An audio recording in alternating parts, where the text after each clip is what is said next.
uniformitas pasien itu ada di kaki, maka sebelum dia luka bisa dilakukan foot exercise. Salah satunya tower exercise. Nanti pasiennya diminta untuk melipat handuk pakai kakinya, nggak boleh pakai tangan. Itu rapi dan sekecil mungkin. Pakai jari-jari, Mbak. Aku udah ya masak. Ya, masak bangun apa? Ini nggak dilakukan di rumah sakit karena sederhana. Jadi biasa dipakai buat program. Kan ada malu ya di rumah sakit begini kan. Jadi mending ini buat home program. Coba. Nah, biasanya juga kita pakai pakai stopwatch untuk evaluasi. Misalnya di percobaan pertama dia dapatnya 13 detik. 13 detik. Terus di percobaan kedua harusnya lebih cepat ya kan? Nah, bentar. Oke, ngerti kan disuruh tapi dan ya bebas lah kayak gimana. Oke, minta stopwatch satu. Stop. Udah? Oke, Mbak. Oke. 1, 2, 3. Sudah belum? Udah. Udah.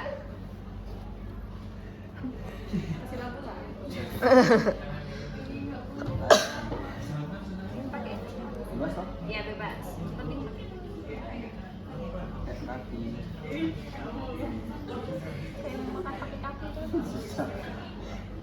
Emang susah. Apa? Belum lagi kalau pasien-pasien yang asli kan dia ada kelemahan otot, tambah lama dia. Dan jelek. Ini jelek enggak? Nggak lihat aja tuh belum. Pakai sih. Ini kalau pasien yang nggak kreatif juga udah pusing nggak sih? Iya. Bentuk apa sih?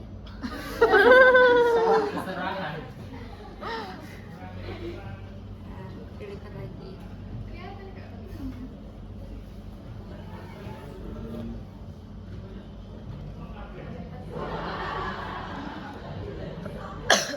Semenit.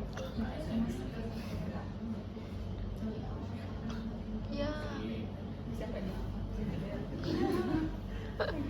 Nanti dicoba deh kalau yang nggak biasa ini kakinya kram tiba-tiba. Oh.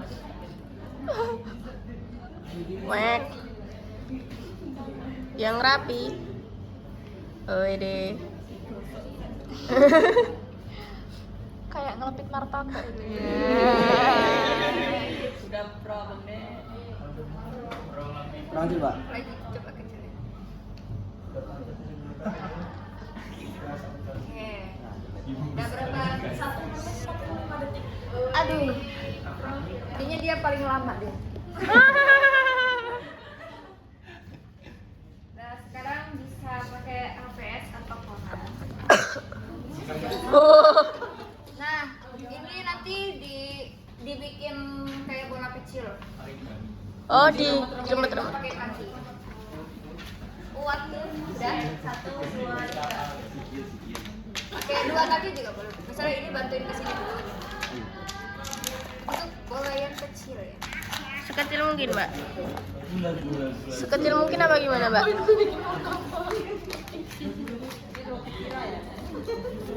Apa? Kira apa? Kapal laut tuh. Tangannya tuh melu. Tangannya melu. Udah paling kecil itu. Bola ya, enggak gepeng. Kalau gepeng nggak boleh, Mbak? Ya kan disebutnya bola. Gepeng. Masih gepeng. Cepuanan. Nggak mau.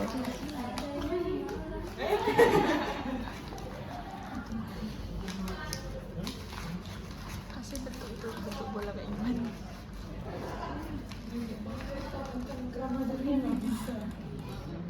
Agak menjulang ya itu.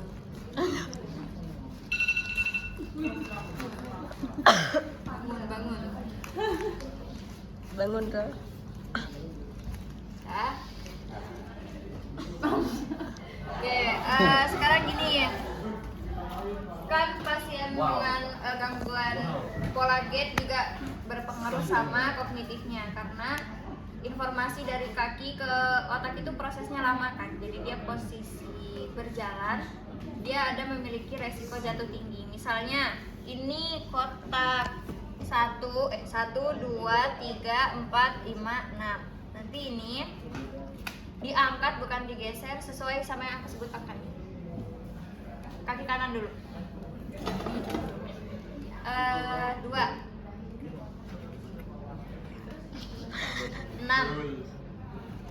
6 sini. ya, 4, 1, 5, 3, 4, Ya, kawan. 6. Oke, kayak gini ya, bisa melatih kognitifnya juga. Sekarang sebelah kiri.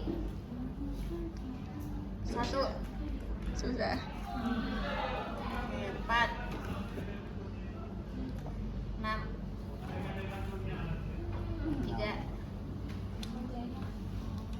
5, 2. Ini untuk sekarang yang untuk mempertahankan si lengkung arbusnya bisa pakai bola ini. Nah ini tinggal digelindingin aja sih. Iya.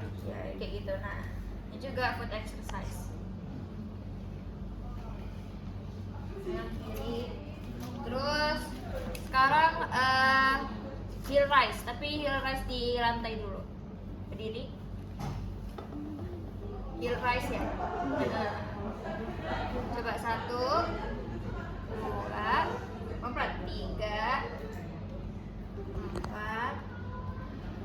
5, 8 nanti ditahan ya.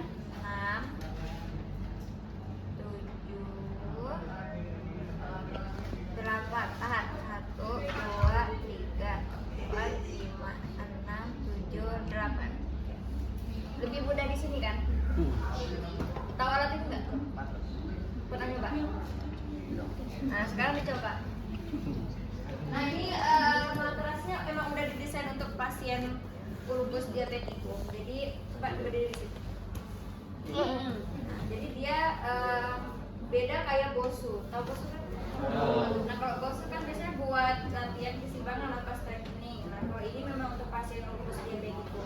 Dia punya kepadatan yang beda sama di Bosu sama di lantai. Apa rasanya dibandingkan di lantai? Lebih berat, kayak kakiku ditarik ke dalam kan? Nah.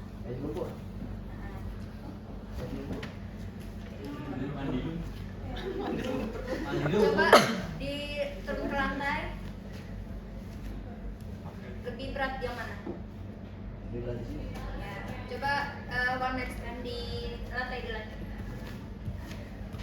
One next time di lantai, sama bedain one next time di atas. Lebih susah di sini ya. Nah, silakan sekarang di rise di atas. 8 kali terus ditahan ya. Oke, 1, 2,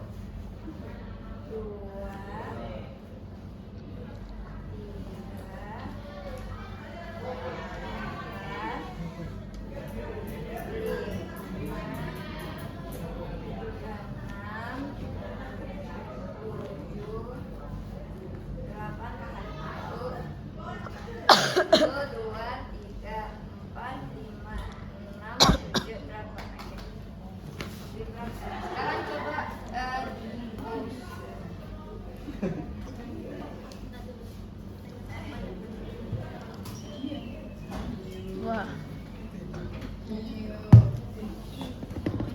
Sekarang coba dua kaki di atas bosu. Bedanya dari bosu sama makas apa? Terlalu ringan. Terlalu apa? Terlalu ringan. Terlalu ringan. Kalau yang itu sekarang one leg stand di bosu. Lebih susah ya. Nah jadi kalau pasiennya udah bisa pakai matras bisa ditingkatkan ke bosu karena bosu ini lebih berat dibanding matras. Nah latihan dengan permukaan yang berbeda ini bagus buat pasien-pasien lupus. Bisa juga di rumput sintetis.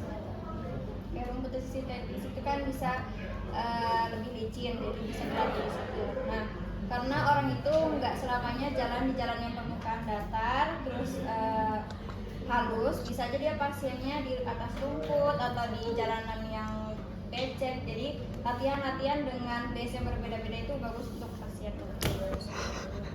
Nah, untuk pasien lupus juga terjadi mobility ankle kan. Jadi coba one extend sini digosok. Nah, ini juga bagus untuk ankle strateginya pasien lupus. Tapi pas fisioterapinya harus di belakang, misalnya di belakang supaya pasiennya ngerasa aman. Oke. Terus selain foot exercise, pasien lupus itu juga akan mengalami weakness pada ekstremitas bawah. Nama bagusnya weakness apa? Sarkopenia ya. Sarkopenia atau weakness pada otot. Nah, itu bisa dilakukan dengan situs stand. Situs stand ada dua jenis, apa aja sama apa aja? 5 times situs stand sama 30 second situs stand. Nah, untuk pasien-pasien lupus ini pasti dia mengalami weakness pada ekstremitas bawah. Jadi ini bisa dilakukan sebagai exercise. Nah, kalau pasien-pasien lansia itu kursinya harus yang ada ininya. Gak boleh kayak gitu.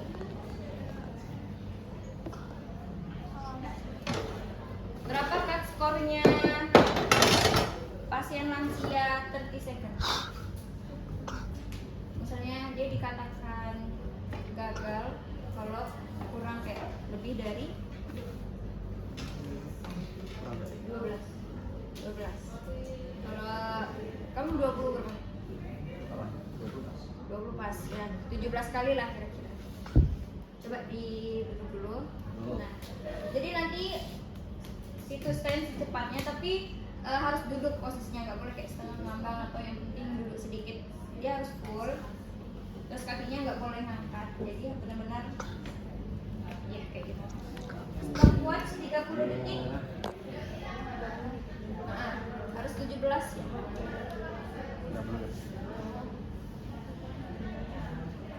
Nah. Oke, sekarang 1, 2, 3. Cross arm pelan. Cross arm pelan. Nah, pelan. Oke. 1, 2, 3. 1. Cepatnya. 2.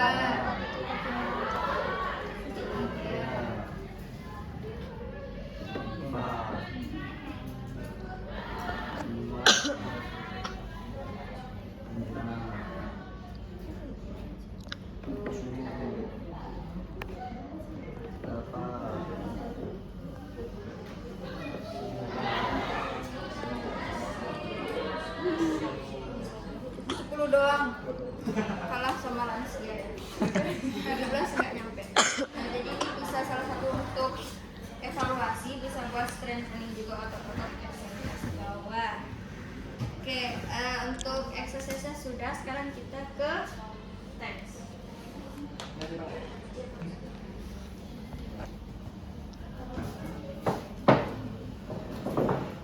Nah, kalau tense ini padnya harus basah pakai cairan salin, nggak boleh pakai air biasa, nggak boleh. Karena kan kalau yang pakai tensi ini dia kalau udah ada lukanya, jadi bagus basahnya pakai cairan salin.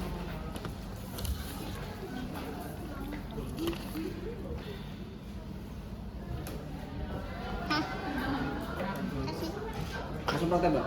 Iya.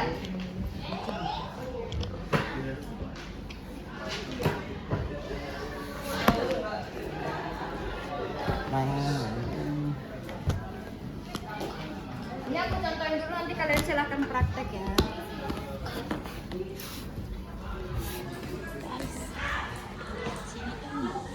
Disambung dulu.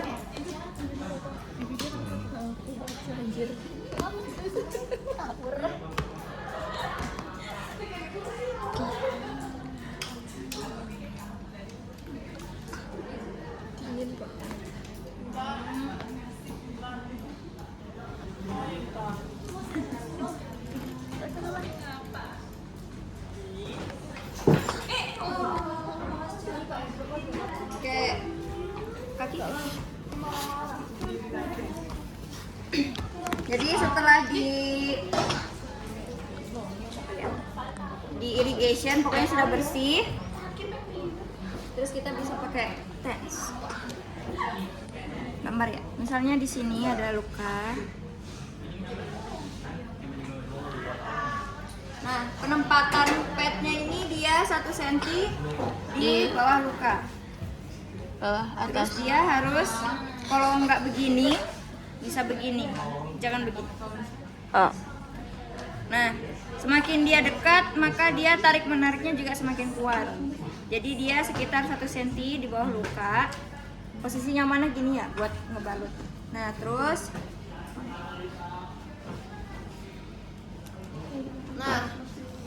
cari strapnya tuh yang besar. Soalnya kalau strap yang kecil dia akan menekannya di sini aja kan.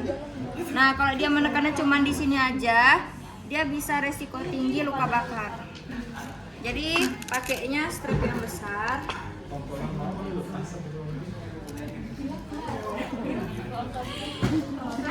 Taruh bawah aja. Taruh bawah aja. Takut jatuh soalnya. Nah.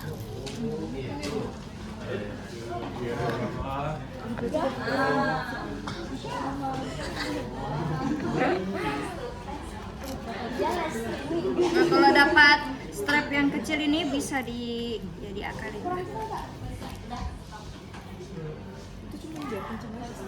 Iya. Yang penting dia semua padnya tutup. Maksud? Dah, tutup semua ya. Nah, sekarang ini tampilan menu awalnya begini. Pencet ini channel A kan? Pencet ini dulu. Terus pilih TENS current. Pilih yang konvensional TENS. Treatment time-nya tadi berapa? 40, 45 sampai 60. 60. Oke, misalnya ini 45. Terus pulse time-nya tadi 40 sampai 100 ya?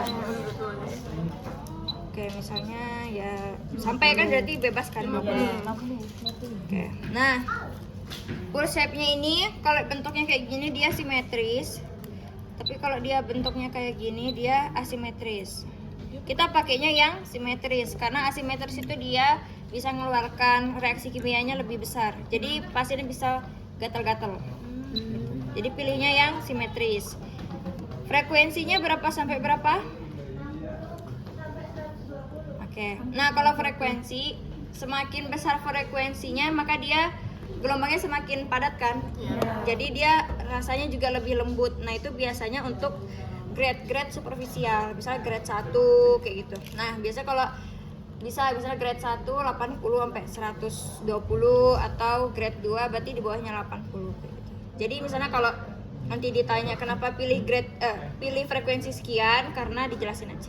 Untuk grade 2, misalnya untuk grade 2 itu dia pakai minimalnya 65 misalnya, 65 sampai 80. Kenapa? Karena itu efeknya semakin dalam. Jadi frekuensi semakin rendah itu efeknya semakin deep. Kayak gitu. Misalnya ini grade 2 lah.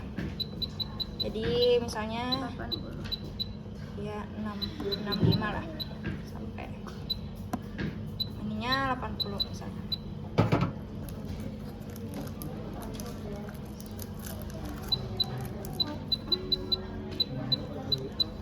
Nah, polaritinya nggak usah diubah. Terus ini ada tulisan sisi kan? Sisi itu berarti dia untuk kondisi kronis. Kalau CV dia untuk kondisi akut. Kita pakainya sisi karena udah 20 hari kan. Jadi ini nggak usah diubah sisi. Udah kayak gini. Tinggal dinyalain. Kalau untuk intensitas tergantung toleransi pasien aja. Sisi kronis. Sisi itu berarti dia arusnya konstan. Kalau CV itu dia berarti voltage. Voltage itu apa ya? Tegangannya. Lebih ke tegangan. Kalau itu untuk akut. Karena kan kalau untuk akut biasanya harus lebih kenceng. Udah kerasa belum? Mau ditambahin atau segini? Kalau nggak ada ya. Segini? Udah. Ini nanti yang 45 menit. Terus jangan lupa pasiennya dikasih lonceng atau apa yang supaya kalau misalnya pasien udah ngerasa nggak nyaman dia bisa manggil kita gitu. Ada pertanyaan? Udah. Udah ya. Rasanya gimana? Masuk terus kan tapi harusnya? Ini tak? Untuk Fase dilatasi. Bukan. Untuk ini vasodilatasi. Waktunya juga makanya lama kan dia untuk vasodilatasi. Ini nanti juga sampai 40 menit gak, Pak? Sampai 45 menit gak? Apa itu? Ininya nanti. Prakteknya? Iya.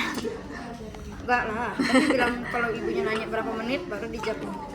Biasanya 1 minggu itu berapa kali? Tergantung pasiennya sih. Misalnya, kalau di rumah sakitku sih dulu kayak gini ada pasiennya kayak 2 kali seminggu. Iya, dan sekarang. Mati ya? Ini sensitif. Jelek. Mati kan? Oh iya.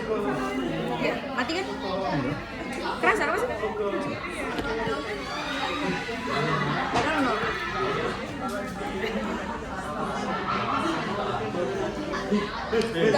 Enggak kerasa enggak? Enggak. Mati bang.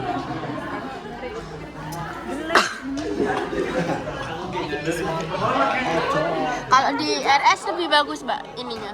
Di RS. Vakum. Nanti aku tunjukin fotonya. Ojo.